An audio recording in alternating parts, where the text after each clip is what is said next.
Hello and welcome to study physics. Physics is an experimental science that studies phenomena in nature. When we describe and predict physical phenomena in our everyday lives, we are often interested in the velocity of objects. In this lesson, we will talk about the quantities of physics in general, but in particular about the quantity velocity. Here are the key terms I want you to know by the end of this lesson. You are probably already familiar with some of these. The objective is to rehearse what you learned in comprehensive school physics. In physics, knowledge is based on observations and measurements. A physical quantity, suure, is a characteristic or property of an object that can be measured. To measure a quantity, you need a suitable unit of measurement. A unit, yksikkö, is a particular standardized amount of some quantity.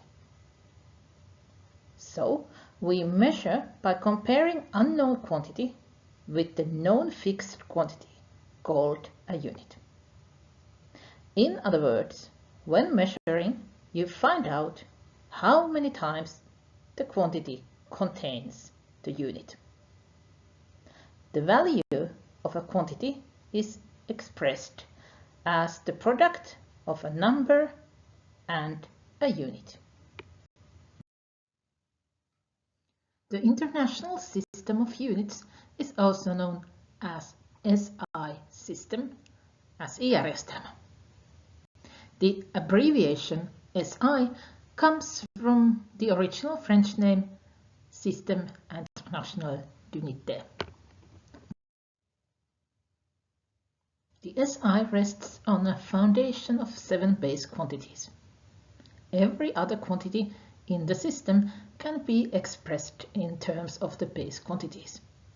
The base quantities are length, pituus, mass, massa, time, aika, electric current, sähkövirta, temperature, lämpötila, amount of substance, ainemäärä, and luminous intensity, valovoima.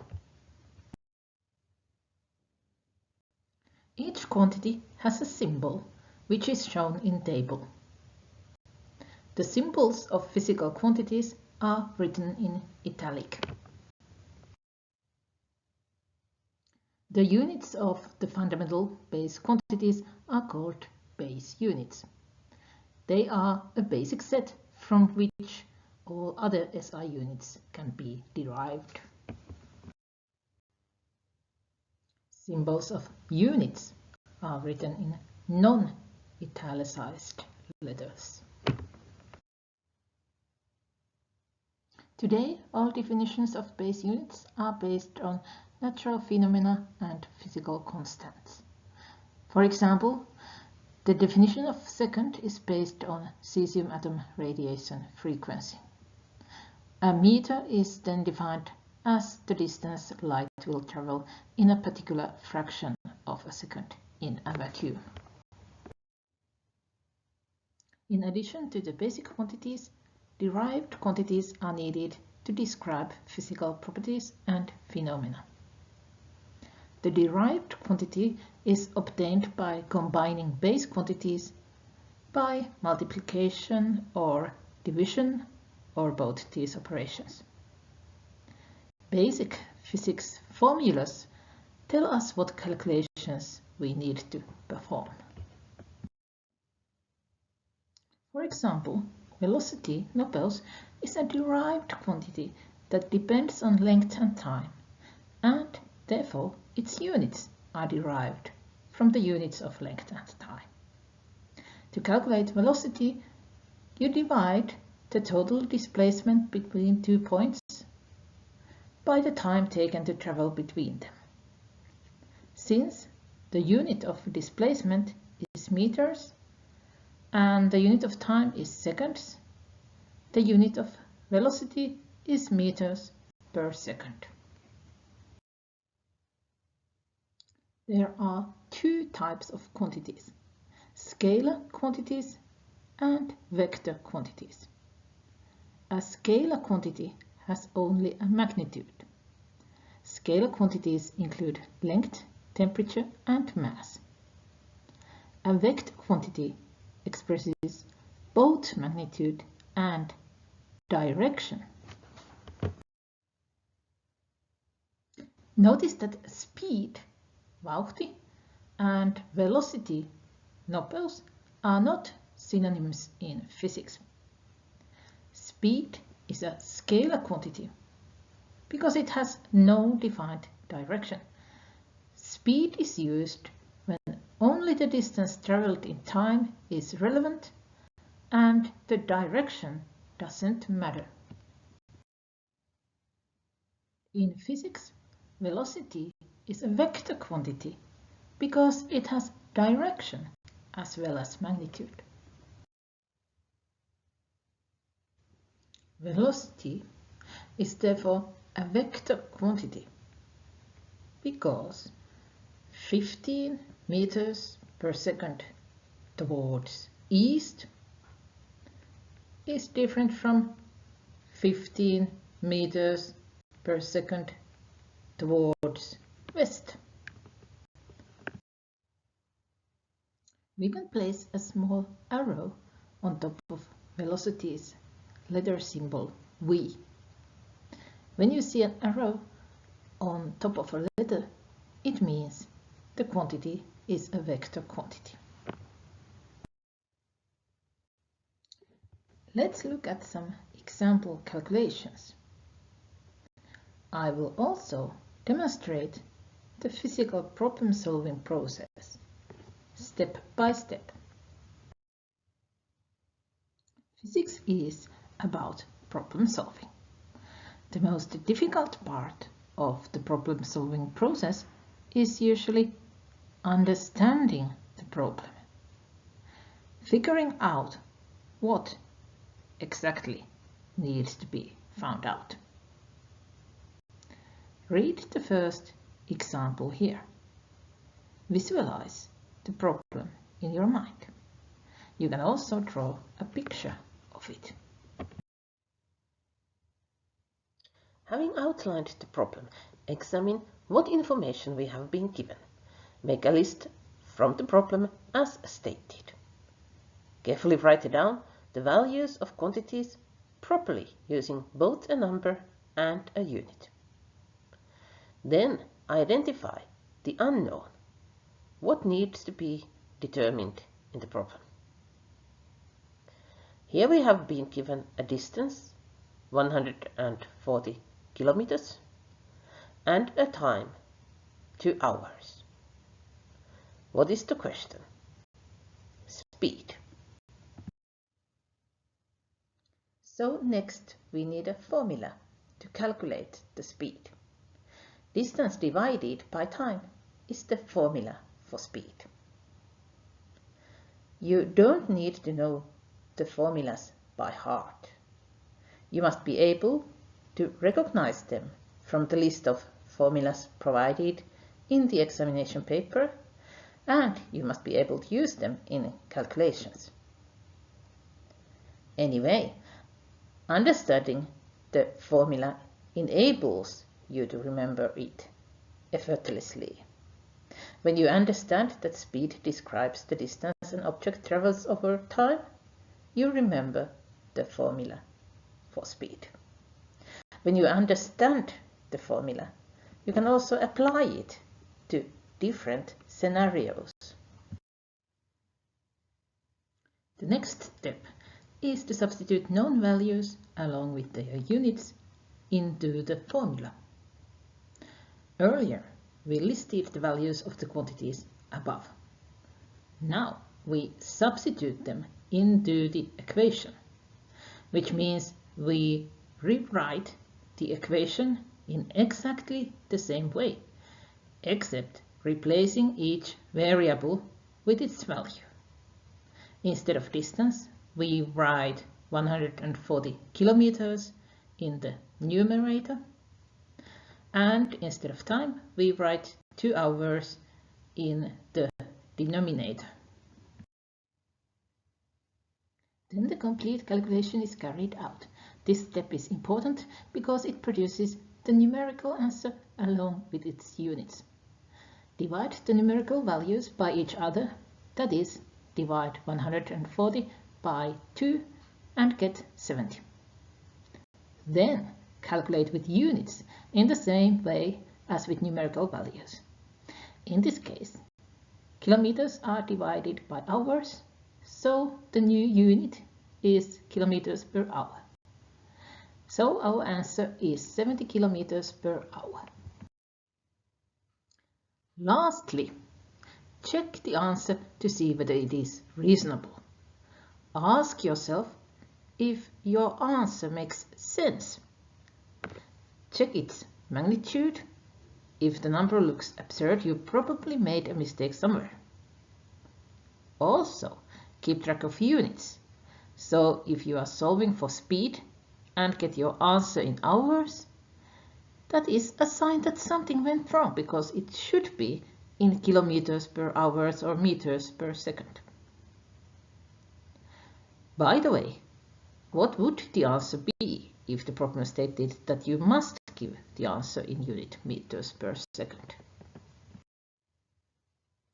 Physics problems frequently ask you to convert between different units of measurement.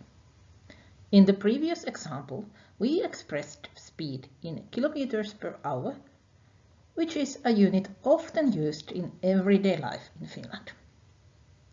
However, as we learned earlier, the SI unit for speed, or velocity, is meters per second. Next, we will learn how to make conversions between these two units. In example problem 2, the speed is 70 kilometers per hour. How would it be expressed in meters per second? If we substitute meters for kilometers, how many meters is 1 kilometer? If we substitute seconds for hours, how many seconds are in an hour? The prefix kilo always means 1,000. A kilometer is equal to 1,000 meters. There are 60 minutes in an hour, each of which has 60 seconds. So there are 60 times 60 seconds in 1 hour. So every hour has 3,600 seconds in it. So we can convert 70 kilometers per hour to meters per second by dividing 70,000 by 3,600. On the other hand, if you want to learn a quicker way of making these unit conversions, we can write that 1,000 divided by 3,600 equals 1 divided by 3.6. That means we can also convert kilometers per hour to meters per second by dividing by 3.6. So 70 kilometers per hour is 70 divided by 3.6 meters per second. We could round the answer to 19 meters per second, but when rounding to the appropriate degree of accuracy, the final answer can contain only as many significant figures as the least precise value. The number of significant figures in 70 is just 1. So let's round the answer to the nearest 10. So, as we just saw, to convert km per h to m per s, you divide by 3.6. Conversely, when converting from m per s to km per h, you multiply by 3.6. Students make two types of mistakes. Firstly, they misremember the conversion factor. To find the conversion factor, you only need to remember that 1 hour has 3,600 seconds and 1 kilometer has 1,000 meters. There are 3.6 times as many seconds in an hour as there are meters in a kilometer. Secondly, you students already know the important unit conversion principle. The bigger the unit, the smaller the number. In this case, it seems to be intuitively misleading. In km per h, the number is larger than in m per s, although km per h contains larger units than m per s. The formula of velocity can be arranged into the triangle. In Finland we often call it the Suomen televisio triangle, as we use Suomen televisio, Finland's television, as mnemonic words. Notice that letter S does not represent speed. Letter S represents displacement. The origin of the symbol S for displacement and distance is spatium, the Latin word for space, the space between two locations. But also the Finnish word siirtymä starts with S. How to use the formula triangle? We cover up what we are trying to find, and the formula triangle tells us what calculation to do. For calculating displacement, you cover S. In the triangle, the TV, time and velocity, form the base, and they are multiplied together to work out the displacement or distance. If you need to calculate the time, then cover up the time, t. Like this, you see. To calculate the time, divide the displacement or distance by velocity or speed. Now let's look at example 3.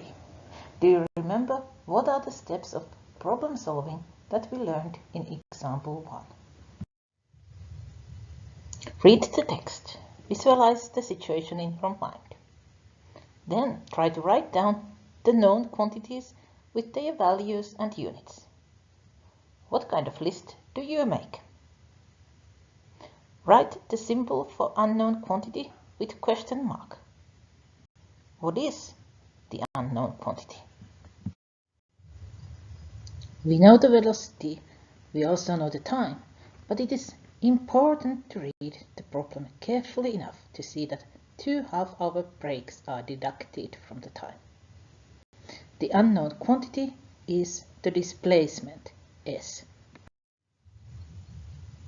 So we need to solve the formula for the displacement, S.